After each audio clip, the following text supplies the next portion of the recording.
आप देख रहे हैं पंजाब केसरी में अक्सर मोहित शर्मा इस वक्त विधानसभा में। और आज स्पेशल एक दिन का सदन जो लगाया गया है वो पहलगाम में मारे गए जो टूरिस्ट थे उनको लेकर लगाया गया और उनको श्रद्धांजलि जो है आज यहाँ पर दी गई है। नेशनल कॉन्फ्रेंस के एमएलए हमारे साथ पुंछ के एजाज जी है। सर क्या कहेंगे इस आज जो श्रद्धांजलि आपने देखिए, आज पूरे हाउस ने श्रद्धांजलि जो है उन शहीदों को दी है जो कश्मीर में मारे गए।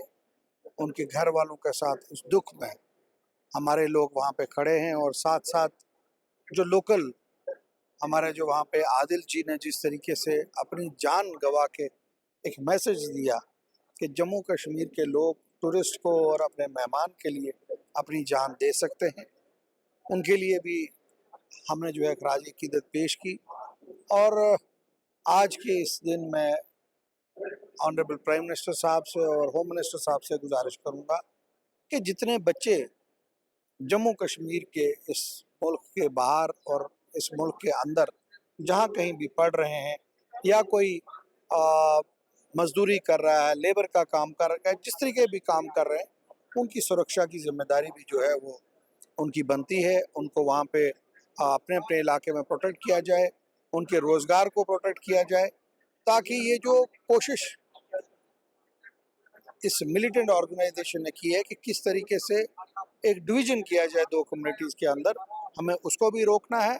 और मैं अपनी तरफ से ये कहूँगा, खासकर बॉर्डर इलाके से हैं हमारे पुंछ राजौरी के बहुत से लोग जो हैं पूरे हिंदुस्तान में मजदूरी कर रहे हैं, पढ़ रहे हैं बच्चे, उनकी भी हिफाजत करनी है। क्योंकि बॉर्डर के ऊपर आपने जब भी देखा कि 3 जंगें जो पाकिस्तान के साथ लड़ी, उस पर सबसे ज़्यादा कुर्बानी जो है पुंछ राजौरी के लोगों ने दी। हमारी ज़मीनें, हमारे लोग, अगर आप आज भी हमारी पंचायतों में जाओगे वहाँ देखोगे लोगों के पाँव उड़े हुए हैं, लोगों के बच्चे मारे गए हैं। तो वो कुर्बानी जो बॉर्डर के लोगों ने दी, उनकी भी हिफाजत की जिम्मेदारी जो है गवर्नमेंट ऑफ इंडिया की बनती है।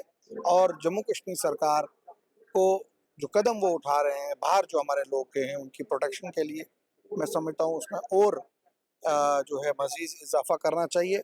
और जिस तरीके से पंजाब के अंदर बहुत सी ऑर्गेनाइजेशंस ने जो है वो सपोर्ट किया है, दिल्ली के अंदर किया है, हिमाचल के अंदर किया है, उसी तरीके से मैं अपील करूँगा मीडिया के हवाले से कि पूरे हिंदुस्तान में जितनी भी जो सेकुलर फोर्सेस हैं, जो हमदर्द लोग हैं, वो अपने लोगों की सुरक्षा करें और जो भी हमारा एनिमी है उसके साथ सख्त से सख्त कार्रवाई जो है वो होनी चाहिए।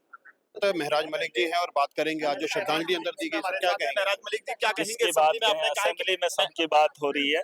देखिए, देश का एक ही मामला है, एक ही मामला देश का है।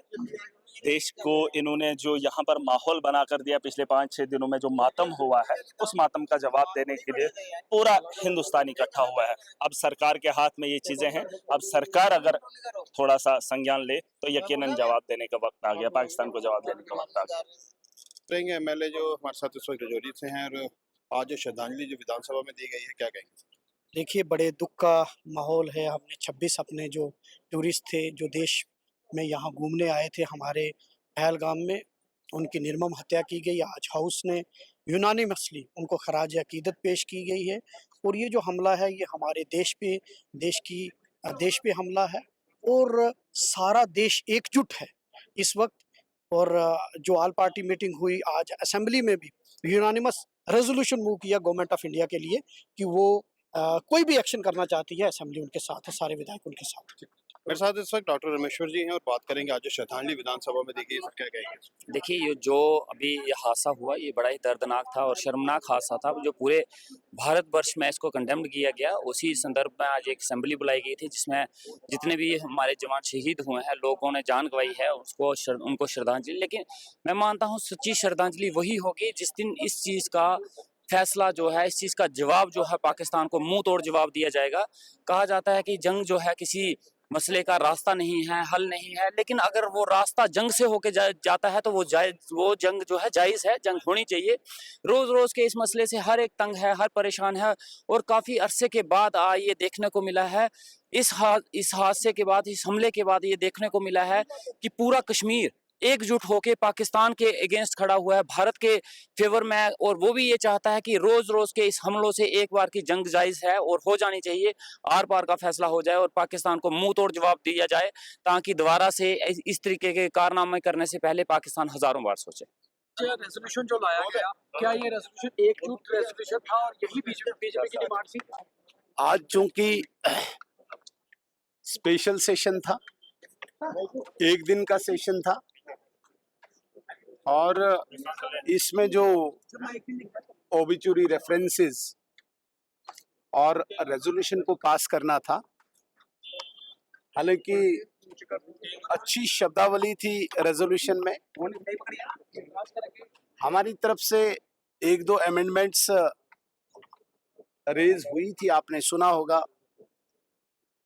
पवन गुप्ता जी ने भी, और इवन मैंने भी अपनी स्पीच में एक दो अमेंडमेंट्स चाही थी। हमें चाहते थे कि पाकिस्तान शब्द को इस रेजोल्यूशन में इंसर्ट करके एक मैसेज दिया जाए, जिसमें पवन गुप्ता जी हमारे जो सदस्य थे उन्होंने भी रेज किया और मैंने भी एंडोर्स किया। रेस्ट बाकी जो रेजोल्यूशन था अच्छा था। जम्मू कश्मीर की सारी जनता, विधानसभा एकजुट होकर भारत के साथ खड़ा होकर एक संदेश देना चाहती थी कि भारत एकजुट है, जम्मू कश्मीर की विधानसभा भारत के साथ। कैसे एक्शन मानते हैं पाकिस्तान के खिलाफ होना चाहिए? देखिए, मेरा चाहना न चाहना वो अलग बात है। हाँ, भारत का एक सभ्य नागरिक होने के नाते, भारतीय जनता पार्टी का एक निष्ठावान कार्यकर्ता होने के नाते, मैं अपने नेतृत्व में अपने प्रधानमंत्री पे पूर्णतः विश्वास रखता हूं कि जो भी स्टेप भारत सरकार उठाएगी राष्ट्र हित में होगी। उन लोगों को, उनकी आत्मा को शांति मिलेगी जो भी भारत सरकार स्टेप उठाएगी। और वैसे भी मेरा ये डोमेन नहीं है कि मैं किसी भी प्रकार का कोई ऐसा शब्द यहाँ पे निकालूं जो मेरे अधिकार क्षेत्र से बाहर हो। उसके लिए अधिकृत रूप से ministry of external affairs, Bharat सरकार के अधिकृत प्रवक्ता सक्षम हैं, वो बताएंगे। हमें केवल और केवल इंतजार करना चाहिए। सुनील जी, 40 साल के मिलिटेंसी को हो गए हैं, क्या करना चाहिए? खात्मा होना चाहिए कहीं ना कहीं। जम्मू कश्मीर के लोग मर रहे हैं, देश दुनिया के लोग मर रहे हैं।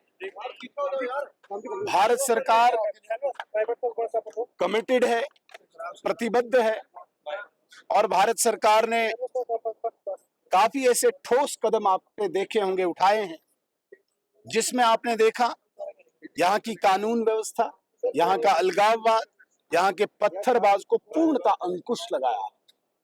लेकिन पाकिस्तान प्रायोजित आतंकवाद एक नए तौर तरीके के तहत भारत को अशांत करने के लिए एक नया हथकंडा अपना रहा है। इसका भी मुंह तोड़ जवाब मिलेगा। और पिछले 36 साल से जो आतंकवाद डिफरेंट वेज में यहाँ पे कोशिश कर रहा है डिस्टर्ब करने की, उसको भी ध्वस्त किया जाएगा, ये आप मान के चले।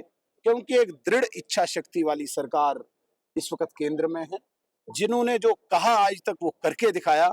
आप यकीन माने कि ये अंतिम कील होगी, लास्ट नेल होगा इस ताबूत को, इस मिलिटेंसी के ताबूत को, ये आप यकीन माने। मेहमानों पे ये बहुत बड़ा एक अटैक है, और जिसमें छोटे छोटे बच्चों को हमने रोते हुए देखा, अपनी माओ बहनों को वहाँ रोते हुए देखा, और जो डेड बॉडियाँ हमने देखी वो पूरा जम्मू कश्मीर हिला।